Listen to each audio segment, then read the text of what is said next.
Samantala, ito namang kalahating milyong piso na pabuya abay ilalaan sa makapagtuturo sa mga sospek sa mga pumaslang naman sa 2 minor de edad sa Maguindanao del Sur.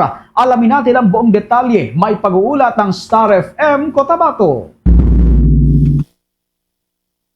Mismong si Sheriff Agwak Mayor Dato Ahmad Mitra Ampatuan ang naglaan ng 500,000 pesos na pabuya sa makakapagturo o makakapagbigay ng impormasyon sa mga sangkot sa pamamaril patay sa 2 binatilyo na sakay ng isang sports car sa barangay Labo-Labo Mother sa nasabing bayan. Kung maalala, sakay ng kulay itim na Honda Civic ang mga biktima at binabaybayang daan patungong Maguindanao del Norte ng pagsapit ng mga ito sa lugar ay bigla na lamang nag-overtake ang puting SUV at bumaba ang 2 lalaking nakatakip ang mga muka at saka pinagbabaril ang mga ito. Sinubukan pang isugod sa bahay pangamutan ng mga binatilyo subalit hindi na ito umabot pa ng buhay. Ani Mayor Ampatuan, ang kalahating milyong pisong pabuya ay ang kanyang magiging ambag upang matapos at maging mabilis ang investigasyon ng kapulisan sa pangyayari. Siya rin mismo anya ang mag-aabot ng pabuya sa positibong makakapagturo sa nasabing mga sospek. Ako handa akong magbigay ng reward kahit 500,000. Basta sinong makaturo dyan sa mga tao na gumawa ng kadumal-dumal na